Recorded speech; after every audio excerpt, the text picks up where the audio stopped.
Watch this. 1, 2, 3. 1, 2, 3. Alright. Now I gotta fix my phone because there we go. Alright. See how it's popping up? See? Okay, what we have here is a bright sapphire metallic. First, it's a NOS, which means perfect. It has to be sprayed silver first, which I already did, but then it got messed up right there. This was on last Thursday. Today's Monday. I didn't work Friday, this past Friday. So now, anyway, I need to spray this, and so all I need to do is get some silver in my gun here. So let me see if I can't find my silver paint cup here. I'm looking behind the camera through a bunch of different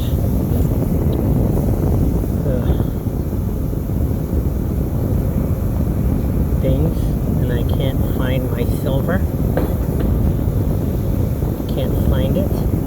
Should I turn this camera around so you can see what I'm trying to do here? What's this? That's not it. Okay. Guess I'll have to make another one. I know it's here. Maybe it's this spray gun.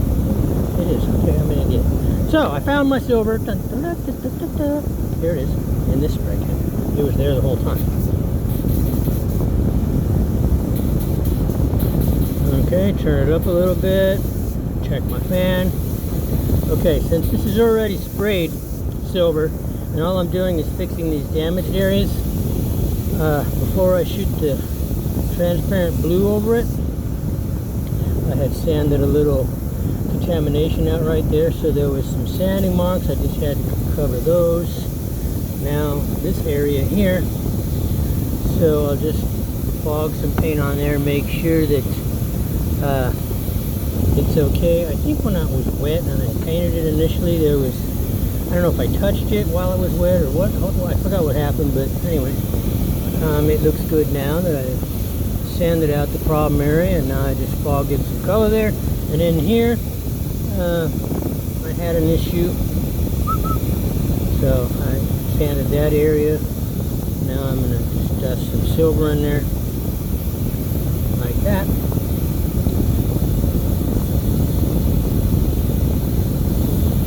Oh, there's something I did, sanding. Okay, I'm just going to fog another coat of silver over the whole thing.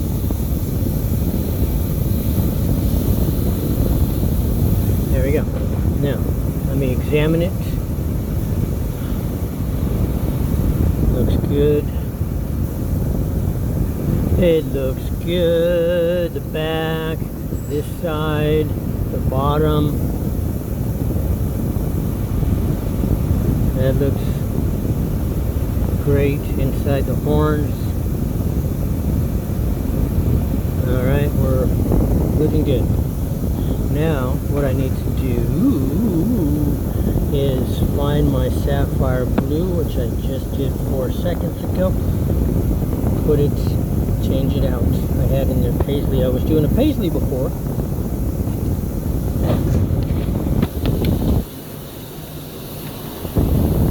Sorry. I'm inching closer to the GoPro situation, everybody. Just a couple more years and I'll be there. Now, I do have a couple GoPros that someone has helped me with, and I'm editing. I'm learning about editing on a laptop. I can edit pretty good on my phone. Laptop's another story because GoPros have hours and hours of video footage, and so then you got to load that from your phone, or your GoPro I mean, onto the laptop, and then you got to learn the editing software, and you know, it's a slow process because I got other things to do, you know. Okay, alright, sapphire blue. Whoa, whoa, whoa, whoa, whoa.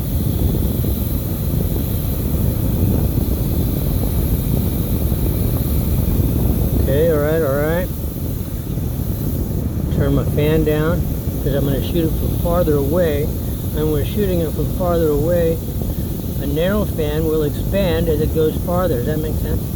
So I don't need a gigantic wide fan. Hardly any paint will land on it. At least that's my technique. Okay, dust my first coat on there from far away. Try to get it even. You guys know how it works with the blotch. It wants to, if you get blotch on your first coat, like an uneven amount of this candy color, as you add more candy color, it magnifies that blotchiness that you have. Makes it worse and worse. At least that's my experience. Perhaps there are other techniques people use to avoid all of this, but to each his own. Okay. I used to have a lot harder time doing these. That's not to say they're still not easy to mess up, but I've continually modified my approach to these things. All the candy colors, candy green, candy, they don't call this one candy blue, it's called sapphire blue metallic. But it's essentially silver with transparent or candy sapphire put over it. There's a same thing with cobalt blue metallic, same deal, silver and then transparent cobalt, which is a candy color you mix with lacquer, and it wants to get blotchy, so you kind of got to ease it on. Candy tangerine, same deal, purple, all the colors. Some tend to want to be more blotchy than others, just for some reason, I don't know why.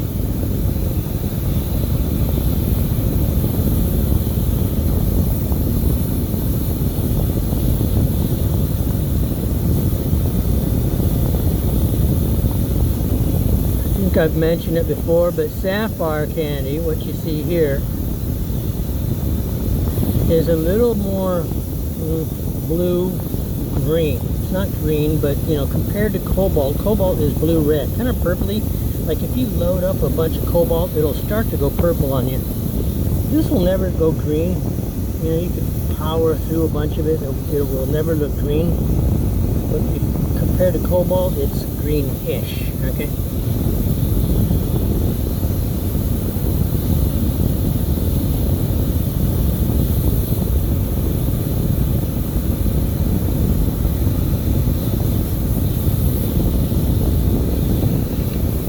That's pretty good right there. Now what I'll do is set it aside and let it dry so I can really inspect it carefully, maybe nip down anything that might be on there, and then dust another coat of blue if it's necessary. Sometimes you nip things down and you can't save it. A lot of times, you know, you kind of got to let stuff dry to really see it. I know that's weird, but certain colors look great, and then once it dries, it kind of shrinks down and you start to see things that you didn't see before. Anyway, sapphire blue metallic, there's that. I'll set that aside.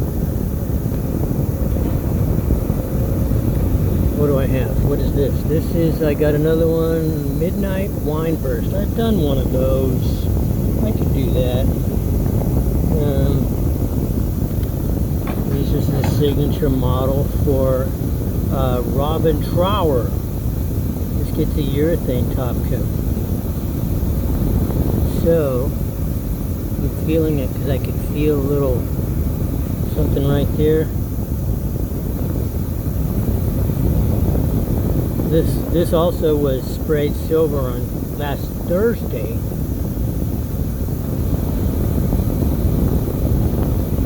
So I'm just checking it before I spray the Midnight Wine. Sort of a dark burgundy type color.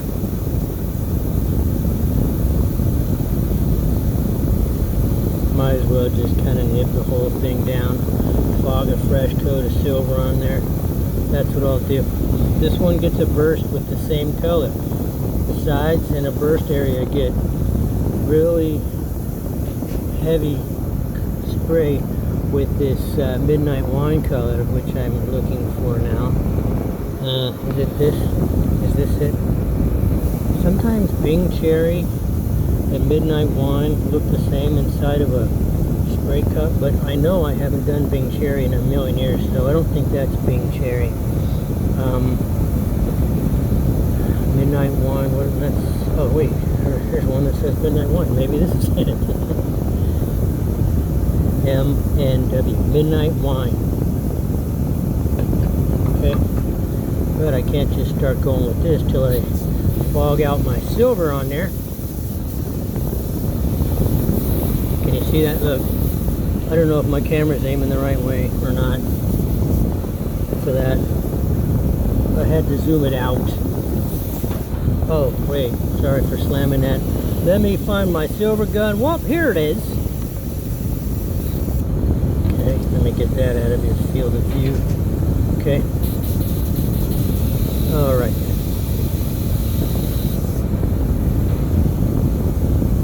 See, I can feel something right there, some funkiness.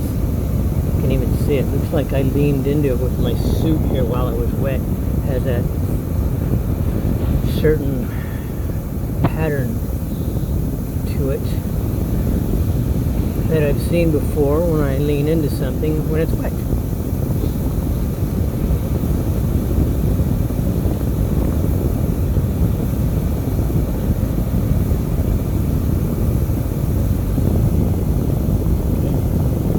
Got all that.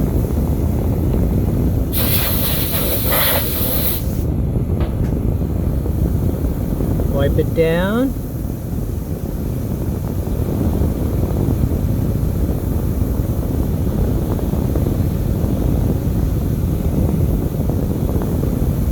Midnight wine. I'll cover the information like that. Fog some silver on there.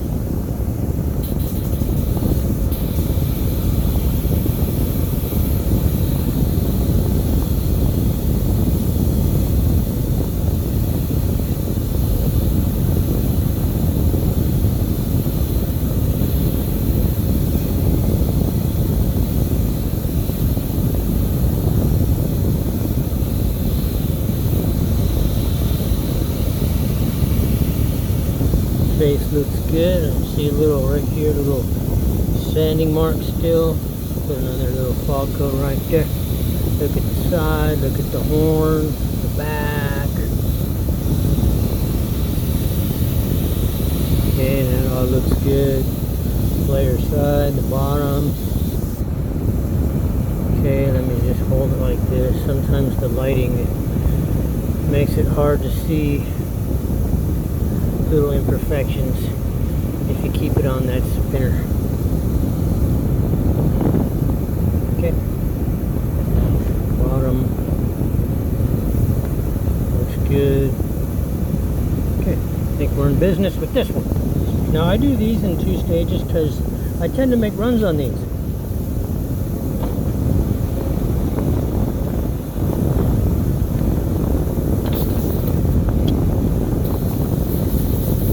Because the sides and the burst need to be so dark that I put so much material on here that I end up making a run.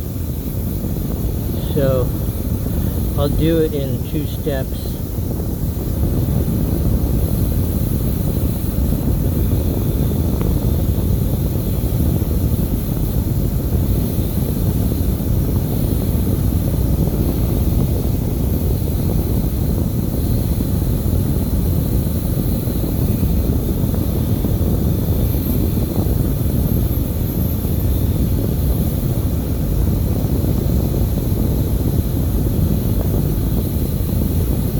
The sides need to be a lot darker than what you see here, but if I just only do the sides round and round and round, the main face in the back here will get so gritty and weird from the overspray of doing the sides that I kind of got to dust some on there to kind of keep the whole thing relatively wet to prevent that sandy, gritty feeling you get sometimes from the overspray.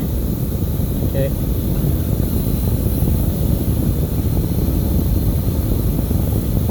There we go. Looking good. And let me just spray some lacquer on it now. That'll help meld together whatever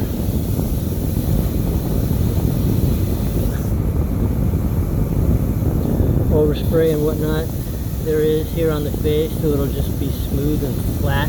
I won't be fighting that gritty texture feeling with my paint. Okay, as well as helping me see any imperfections that may exist. I see a little something here, but I think that'll be fine if I continue. Okay, I don't want to get it so wet that it makes a run. One of the ways I check if it's too wet is I blow air, and if you can see the paint moving from the air, it's like, okay, that is too wet. So you can either stop or just keep blowing air on it to kind of get it to flash off a bit. But I got the air gun real close and I don't see that paint moving at all, because I just happen to know it's not that wet right now. I mean, maybe too wet to touch, but it's not wet like it's gonna run. Okay, so I'll put more.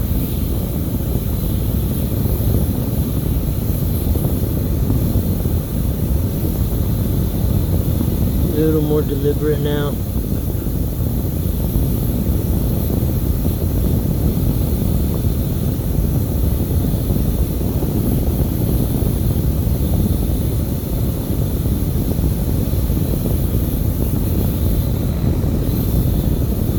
See how dark that's getting?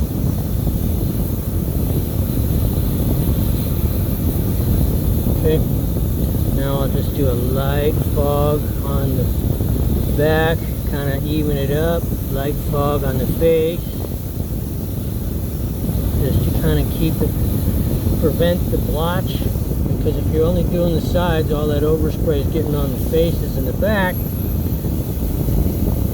in an uneven manner, and there you got the blotch. Okay, now I'll burst it. That's there, that's there. So now this burst, I'm going to try to match the darkness on the sides with the burst I got going on here.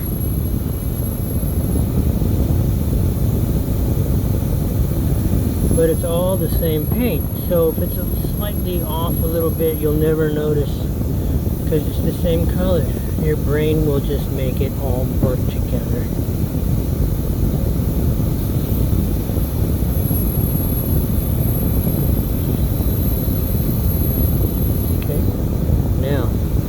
It's starting to get a little wet on me. Gotta be careful I don't make a run. Right here's where I usually make the runs. I make it real heavy right here. Oh, I see a crumb there. So I'm gonna let it dry. I'm gonna sand that crumb out, and maybe sand that little thing out. I don't think you guys can see that, but that's my plan. Then I'll just do a final couple coats over it, and it should be done.